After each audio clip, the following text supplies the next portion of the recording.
Hello everyone, welcome to Sanjay Suman classes. आज हम लोग देखेंगे how to crack NABARD development assistant 2022। तो नाबार्ड बैंक के द्वारा national agriculture bank for agriculture and rural development, तो नाबार्ड बैंक के द्वारा इसमें डेवलपमेंट असिस्टेंट के लिए जो है वैकेंसी दिया गया है। तो ऑर्गेनाइजेशन का नाम इसमें हो गया नाबार्ड हो गया। पोस्ट नेम, तो पोस्ट नेम इसमें दो तरह का इसमें पोस्ट है। पहला जो है इसमें डेवलपमेंट असिस्टेंट का 173 पोस्ट है और दूसरा जो है डेवलपमेंट असिस्टेंट का हिंदी 4 पोस्ट इसमें है। तो इसके अंतर्गत भी जो है आपको लोकल लैंग्वेज का जानकारी आपको होना ज़रूरी है। जिस स्टेट के लिए आप अप्लाई कर रहे हैं तो उस स्टेट का आपको जो है लोकल लैंग्वेज आपको जानना ज़रूरी है। रीडिंग, राइटिंग और स्पोकन आपका होना चाहिए। अब हम लोग देखते हैं इसके लिए अप्लाइंग डेट। इसके लिए जो है 15 सितंबर से 10 अक्टूबर के बीच में आप अप्लाई कर सकते हैं।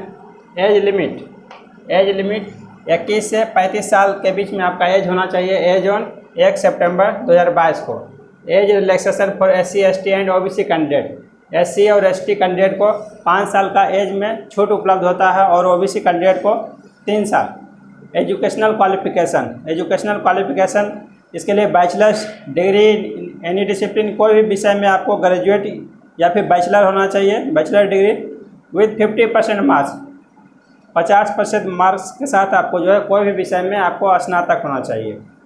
और SC, ST, PWD ex serviceman candidate के लिए जो है सिर्फ पास मार्क्स होना चाहिए। एग्ज़ाम डेट, इसका एग्ज़ाम डेट जो है प्रीलिम्स 6 नवंबर 2022 को इसका लिया जाएगा। मेंस का डेट जो है अभी फिक्स नहीं किया गया। तो इसके में जो है आपको 2 प्रकार के टेस्ट से गुजरना पड़ेगा, प्रीलिमिनरी टेस्ट और मेंस टेस्ट। दोनों टेस्ट जो है आपका कंप्यूटर बेस्ड टेस्ट होगा। तो इसमें देखते हैं इसका एग्ज़ाम पैटर्न। इसमें जो है निगेटिव मार्किंग दोनों में 1/4 निगेटिव मार्किंग रहेगा। इसमें भी 1/4 और मेंस में भी 1/4 निगेटिव मार्किंग रहेगा। अब हम लोग देखते हैं इसके प्रीलिमिनरी टेस्ट जो कि कंप्यूटर बेस्ड टेस्ट होगा। तो उसमें आपको जो है प्रीलिमिनरी टेस्ट में 1 घंटा का आपको कंपोजिट टाइम दिया जाएगा। इसमें जो है आपको अलग अलग टाइम बैंक की तरह आपको नहीं दिया जाएगा। आपको 1 घंटा टाइम दिया जाएगा, उसी में आपको तीनों पेपर आपको सॉल्व करना है। इंग्लिश के लिए जो है 40 क्वेश्चन आपका रहेगा, 40 मार्क्स का। और न्यूमेरिकल एबिलिटी इसमें आपको जो है 30 क्वेश्चन जो है 30 मार्क्स का रहेगा। और रीजनिंग एबिलिटी इसमें भी आपको 30 क्वेश्चन 30 मार्क्स का रहेगा। और टाइम जो है आपको 60 मिनट जो है तीनों के लिए आपको दिया गया है। तीनों पेपर के लिए आपको एक साथ टाइम दे दिया गया। अलग अलग आपको जो है सेक्शनल कट ऑफ इसमें नहीं है। तो टोटल जो है आपको 100 क्वेश्चन जो है 100 मार्क्स का रहेगा और इसमें 1/4 निगेटिव है। तो प्रीलिमिनरी टेस्ट जो है स्क्रीनिंग टेस्ट है। इसमें जो है सिर्फ छांटने के लिए इसका उपयोग किया जाता है। इसमें जो है सेलेक्ट किया जाएगा, एक पोस्ट के पीछे 25 स्टूडेंट को इसमें सेलेक्ट किया जाएगा। उसके बाद जब इसको क्लियर कर लेते हैं प्रीलिमिनरी टेस्ट को, उसके बाद आते हैं मेंस टेस्ट में। तो ये भी जो आपका कंप्यूटर बेस्ड टेस्ट होगा। इसमें आपको 2 प्रकार का टेस्ट देना पड़ेगा, एक ऑब्जेक्टिव पेपर और दूसरा जो है सब्जेक्टिव पेपर रहेगा, वो इंग्लिश का रहेगा, जिसको आगे हम लोग देखते हैं। तो ऑब्जेक्टिव पेपर में आपको जो है मेंस में रीजनिंग 30 क्वेश्चन जो है 30 मार्क्स का रहेगा। क्वान्टिटेटिव एप्टीट्यूड 30 क्वेश्चन 30 मार्क्स का रहेगा। और जनरल अवेयरनेस 50 क्वेश्चंस आपको 50 मार्क्स का रहेगा। और general computer knowledge 40 question 40 marks का रहेगा। तो जनरल अवेयरनेस में आपको बैंकिंग से रिलेटेड पूछा जाएगा क्वेश्चन। और बैंकिंग से रिलेटेड इसमें खास करके एग्रीकल्चर कृषि आधारित जो है बैंक ही आपका जो है नाबार्ड जो है कृषि आधारित है, रूरल डेवलपमेंट, इसी तरह से आपको बैंकिंग से रिलेटेड सवाल पूछा जाएगा। तो इसमें आपका हो गया 150 क्वेश्चन रहेगा। 150 क्वेश्चन 150 मार्क्स का इसमें ऑब्जेक्टिव। मेंस का ऑब्जेक्टिव में जो है 150 क्वेश्चन 150 मार्क्स का। इसके लिए आपको जो है अलग से 90 मिनट का टाइम दिया जाएगा। इसमें जो है सेक्शनल कट ऑफ ज़रूरत नहीं है, सेक्शनल कट ऑफ का ज़रूरत नहीं है। टोटल मिला करके आपको टाइम दिया गया है। अलग अलग आपको इसमें अलग अलग बनाने का अलग टाइम इसमें नहीं दिया जाएगा, एक ही साथ आपको टाइम दे दिया गया है। अब उसके बाद इसी के साथ आपका एग्ज़ाम ले लिया जाएगा। मेंस का ऑब्जेक्टिव के बाद ही आपको जो है इसी में देना पड़ेगा। दूसरा पेपर आपको इंग्लिश लैंग्वेज में इसमें ऑब्जेक्टिव नहीं दिया गया है, उसी के जगह पर जो है आपको इसका डिस्क्रिप्टिव टेस्ट लिया जाएगा, इंग्लिश लैंग्वेज का डिस्क्रिप्टिव टेस्ट, जो कि 50 मार्क्स का होगा। इसमें जो है आपको एक ऐसे रहेगा, दूसरा प्रेसिस राइटिंग रहेगा, संक्षेपण रहेगा, और लेटर राइटिंग रहेगा, या फिर रिपोर्ट बनाने के लिए कहा जाएगा, जो कि आपको जो है 50 नंबर का रहेगा। इसमें आपको जो है 30 मिनट इसके लिए आपको टाइम दिया जाएगा। 30 मिनट में आपको ऐसे प्रेसिस राइटिंग, लेटर राइटिंग या फिर रिपोर्ट बनाने के लिए जो भी कहा जाएगा उसमें आपको इसमें 30 मिनट के अंदर आपको हल कर देना है। तो मेंस का मार्क्स आपको जो है टोटल हो जाता है 200 मार्क्स का होता है, और इसके लिए टोटल टाइम जो है देखेंगे तो 2 घंटे का हो जाएगा। और मेंस में ऑब्जेक्टिव के लिए जो है आपको 150 मार्क्स के लिए एग्ज़ाम होगा और 90 मिनट टाइम रहेगा। और मेंस सब्जेक्टिव के लिए इंग्लिश लैंग्वेज डिस्क्रिप्टिव पेपर रहेगा, 50 क्वेश्चंस का रहेगा, उसके लिए आपको 30 मिनट का टाइम दिया जाएगा। तो मेंस में भी जो है आपको 1/4 नेगेटिव है, इसके लिए जो भी आपको 1/4 नेगेटिव मेंस में भी रहेगा। अब हम लोग आगे देखते हैं इसके लिए कौन कौन सा बुक्स पढ़ना चाहिए, फिर आगे हम लोग देखेंगे इसके लिए कैसा स्ट्रेटजी बनाएंगे ताकि जो है इसमें हम लोग ज़्यादा से ज़्यादा स्कोर कर सकें।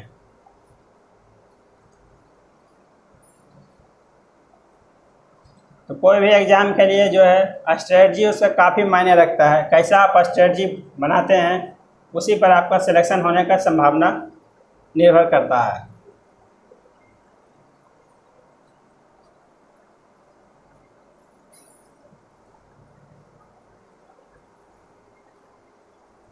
तो ये एग्ज़ाम भी बैंकिंग पैटर्न पर ही आधारित है, लेकिन जो है बैंकिंग पैटर्न में आपको सेक्शनल कट ऑफ क्वालिफाई करना रहता है। तो इसमें आपको अलग से सेक्शनल कट ऑफ इसमें नहीं बनाया गया है, अलग से आपको एक ही साथ टाइम दिया जा रहा है। देखते हैं अब हम लोग बुक्स देखते हैं इसके लिए कौन कौन सा बुक्स पढ़ेंगे।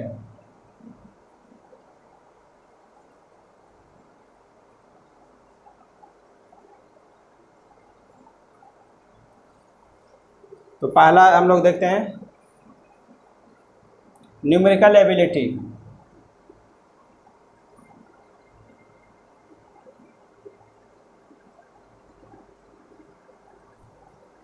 इसके लिए एक ही बुक बनाएंगे, RS अग्रवाल, ये बुक आपके लिए काफ़ी है, दूसरा बुक आपको बनाने का ज़रूरत नहीं है। दूसरा रीजनिंग के लिए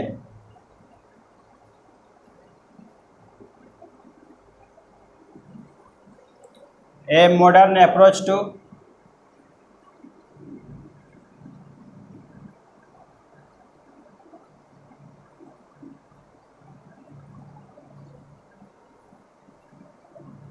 verbal and non verbal reasoning.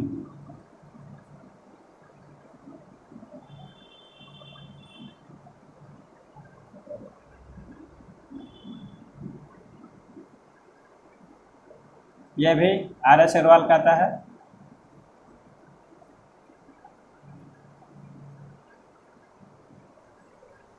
अगला बुक देखते हैं हम लोग ग्रामर के लिए, इंग्लिश ग्रामर।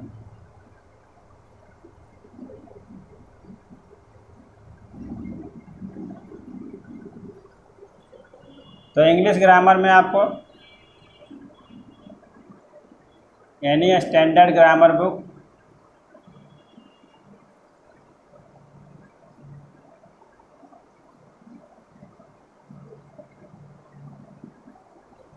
जो कि आपका होना चाहिए 12th क्लास लेवल का होना चाहिए। कोई भी जो है इंग्लिश ग्रामर आपका जो है 12th क्लास लेवल का आपका होना चाहिए। तो इसको एक बुक पढ़ लेंगे। दूसरा उसके बाद बुक पढ़ेंगे इसमें करेक्ट योर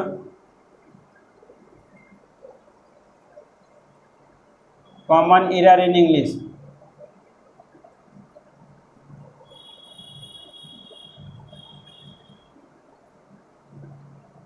ये आपको उपकार प्रकाशन में मिल जाएगा।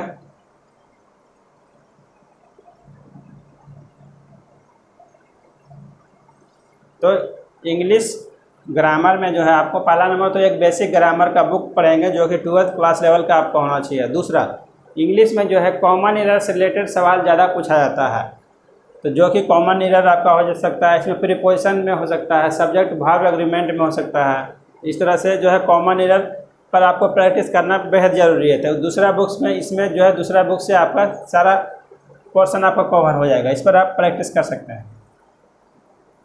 तो कॉमन एरर से रिलेटेड बेस्ट बुक है। अब तीसरा आपको करना है एनी इंग्लिश न्यूज़पेपर। कोई भी आपको एक इंग्लिश न्यूज़पेपर पढ़ना है जो कि आपको समझने में आसान रहे। तो इससे आपका जो है इंग्लिश पेपर से आपका पहला नंबर तो वोकेबलरी आपका मजबूत हो जाएगा। दूसरा आपका कॉम्प्रिहेंशन स्किल डेवलप होगा।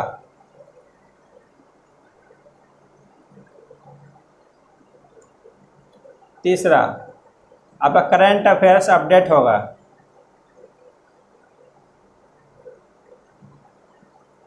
तो इंग्लिश न्यूज़पेपर ही क्यों बोला जा रहा है इसमें जो है, क्योंकि आपका एक इंग्लिश पेपर जो है आपको पीटी में भी आपको देना है।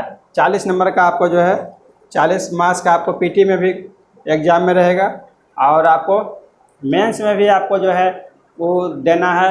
मेंस में भी आपको डिस्क्रिप्टिव पेपर देना है। तो उसमें जो है ऐसे लिखने के लिए ऐसे प्रेसिस राइटिंग, लेटर राइटिंग, तो ऐसे लिखने के लिए आपको अलग से पढ़ने का ज़रूरत नहीं है। उसमें इंग्लिश का न्यूज़पेपर में ही अगर आप एडिटोरियल सेक्शन पढ़ते हैं तो उसमें जो है 4 से 5 ऐसे डेली आपको दिया रहता है। तो उसमें पढ़ेंगे तो आपका जो है कॉम्प्रिहेंशन स्किल आपका डेवलप हो जाएगा। कोई भी चीज़ पढ़ करके आप कैसे आसानी से समझ सकते हैं, वो स्किल आपका डेवलप हो जाएगा। तब जो है आपको निबंध लिखने के लिए ज़्यादा विशेष प्रैक्टिस करने की ज़रूरत नहीं है।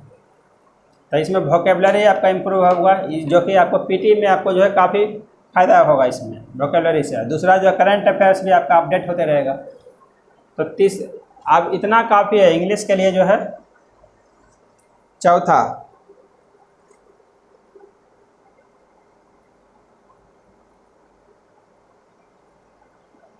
General awareness. तो इसके लिए जनरल अवेयरनेस के लिए आपको बैंकिंग सर्विस क्रॉनिकल,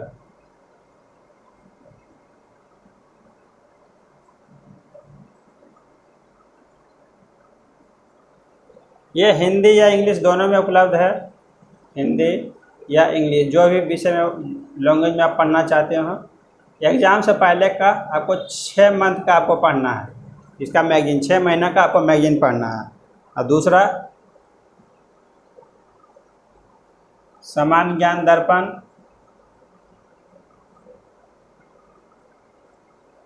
या फिर प्रतियोगिता दर्पण, ये दोनों में से कोई भी एक मैगजीन। इसका भी जो है एग्ज़ाम से पहले का आपको 6 मंथ का आपको पढ़ना है। तो इतना जो है आप करेंगे तो आपका जनरल अवेयरनेस पेपर इसमें आपका कवर हो जाएगा। तो जनरल अवेयरनेस पेपर भी काफ़ी इसमें मायने रखता है, काफ़ी इसका इसे वेटेज है। इसमें 50 नंबर मार्क्स जो है आपको जनरल अवेयरनेस से इसमें आपका स्कोर हो रहा है। तो इस पर भी काफ़ी आपको ध्यान देने का ज़रूरत है। अब आते हैं हम लोग लास्ट में, एक पेपर आपको पढ़ना पड़ेगा कंप्यूटर। ये भी आपको 40 मार्क्स का आपको रहेगा, 40 मार्क्स का। तो ये भी काफ़ी इम्पोर्टेंट है। तो इसके लिए NIOS, national institute of open schooling, इसका वेबसाइट पर जाइए। इसमें जो है SSC लेवल का जो बुक कंप्यूटर का है, या फिर HSC हायर सेकेंडरी लेवल का, मतलब 10th लेवल का जो है बुक, या फिर 12th लेवल का भी कोई भी एक जो बुक इसमें पढ़ जाइए। इसमें जो है कंप्यूटर का SSC HSC लेवल का कंप्यूटर का बुक आपको पढ़ना है।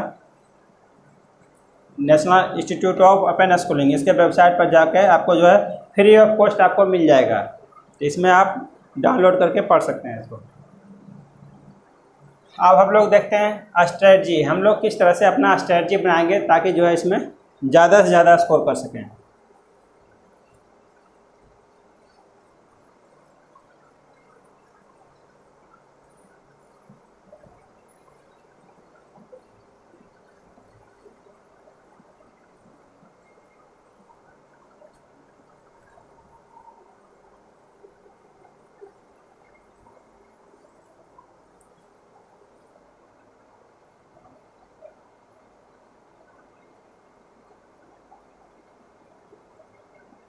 तो इसके लिए हम लोग अपना स्ट्रेटजी को 2 भागों में बांटेंगे। पहला 50% time for subject study,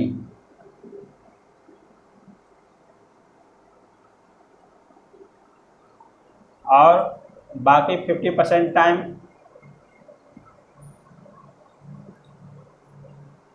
for self assessment के लिए देंगे,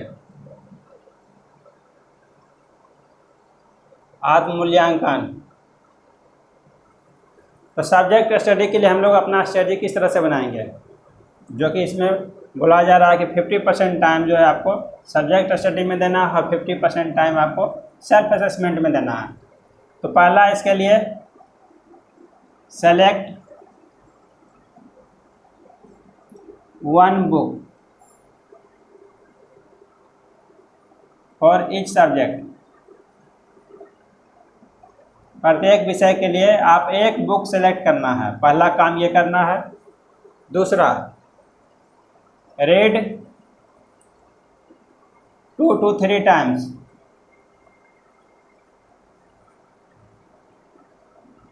सेम बुक।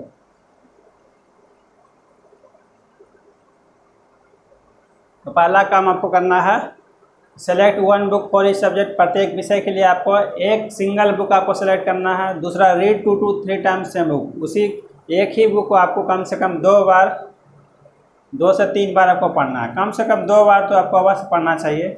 तो इससे जो है आपको कोई भी चीज़ पढ़ेंगे आप जो है लॉन्ग टर्म मेमोरी में आपका याददाश्त में चला जाएगा।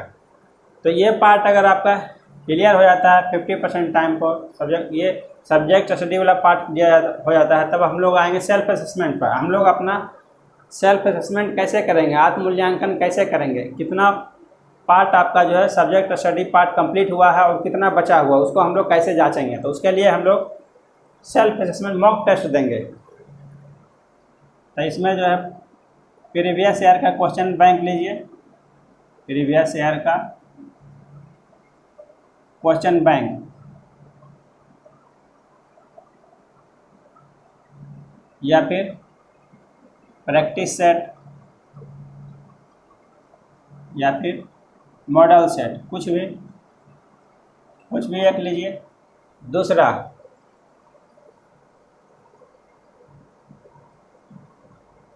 डेली आपको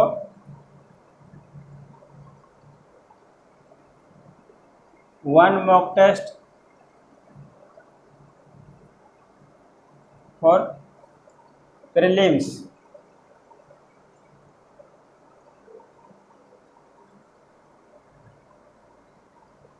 प्लस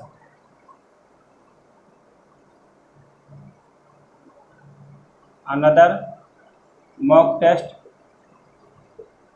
फॉर मेंस। मतलब 2 मॉक टेस्ट आपको डेली देना है। एक मॉक टेस्ट जो है आपको प्रीलिमिनरी के लिए देना है और another mock test for mains के लिए। मतलब आपका हो गया डेली 2 मॉक टेस्ट।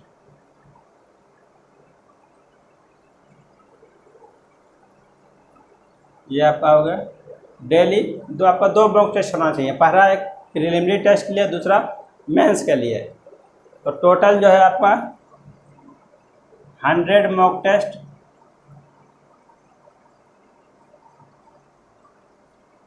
प्रीलिम्स के लिए और 100 मॉक टेस्ट मेंस के लिए। एग्ज़ाम से पहले आपको दे देना है, बिफोर द एग्ज़ाम।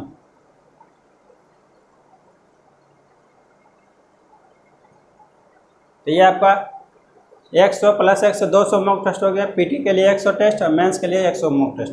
तो डेली मॉक टेस्ट देंगे, उससे आपका स्पीड, एक्यूरेसी और टाइम मैनेजमेंट, आप इसमें तीनों में सुधार कर पाएंगे। तो डेली मॉक टेस्ट देंगे तो पहला नंबर तो आपका बनाने का स्पीड बढ़ जाएगा। एक ही टाइप के सवाल को बार बार आप बनाएंगे तो आपका स्पीड बढ़ते जाएगा। दूसरा, आपका एक्यूरेसी बढ़ते जाएगा। आपका इसमें ज़्यादा से ज़्यादा सवाल सही करने का ज़रूरत है, क्योंकि इसमें 1/4 निगेटिव मार्किंग है, तो इसलिए आपको निगेटिव मार्किंग से बचना है। तो ज़्यादा से ज़्यादा आपको सही करना है। ज़्यादा से ज़्यादा आपको सही होगा कब होगा, जब आप ज़्यादा से ज़्यादा मॉक टेस्ट देंगे। और टाइम मैनेजमेंट, तीसरा बेनिफिट आपको मिलेगा। इतना मॉक टेस्ट देने से आप जो है टाइम को आप अच्छी तरह से मैनेज कर पाएंगे। आप जो है टाइम लिमिट के अंदर ही आप जो है सारे सवालों को हल कर पाएंगे। तो इसे आपका डेली मॉक टेस्ट देने से आपका स्पीड, एक्यूरेसी और टाइम मैनेजमेंट तीनों में सुधार आएगा। तो प्रीलिमिनरी टेस्ट के लिए जो है आपका स्ट्रेटजी इस तरह से होना चाहिए। 100 क्वेश्चंस प्रीलिमिनरी रहेगा, तो इसमें जो है आपका स्ट्रेटजी होना चाहिए। 60 मिनट टाइम दिया जाएगा। 60 मिनट में आपको 100 क्वेश्चंस हल करना है। तो लेकिन स्टार्टिंग में आपको कम से कम आपका स्ट्रेटजी होना चाहिए कि 60 मिनट में जो है आप 60 क्वेश्चन को आप सही सॉल्व कर देंगे। मिनिमम कम से कम आपको इतना सॉल्व करना है। तो 1 मिनट में आपको एक क्वेश्चन जो है हर हालत में सही आपको सॉल्व करना है, तब जा कर के आप इसमें रिजल्ट का एक्सपेक्ट कर सकते हैं। और मैक्सिमम जितना आप ज़्यादा स्कोर बढ़ा सकते हैं, मैक्सिमम तक कोई लिमिट तो है नहीं। ये तो कंपटीशन है, जितना ज़्यादा आप स्कोर करेंगे उतना आपका सिलेक्शन होने का संभावना बढ़ जाएगा। तो 70 to 80 आपको स्कोर करना है पीटी के लिए, तब आप क्वालिफाई कर जाएंगे। 70 to 80 के बीच में आप क्वालिफाई करेंगे। और मेंस के लिए भी आपका ये स्ट्रेटजी होना चाहिए। मेंस के लिए 150 नंबर का आपका पीटी रहेगा। 150 नंबर का मेंस में ऑब्जेक्टिव पेपर रहेगा। 150 क्वेश्चन के लिए आपको 90 मिनट टाइम दिया जाएगा। तो उसके लिए भी आपका स्ट्रेटजी होना चाहिए कि जो है 90 मिनट में जो है 90 क्वेश्चंस आपको हर हालत में इसमें बना लेना है। 1 मिनट में एक क्वेश्चन आपको सही आपको हल करना है, तब जा कर के आप इसमें सेलेक्ट होने का उम्मीद कर सकते हैं। फिर जो है मेंस पेपर के लिए तो जो है इसमें इंग्लिश के लिए, सब्जेक्टिव के लिए जो है, डिस्क्रिप्टिव पेपर के लिए आप जो है कोई भी एक ऐसे का बुक पढ़ लेंगे और न्यूज़पेपर देखेंगे।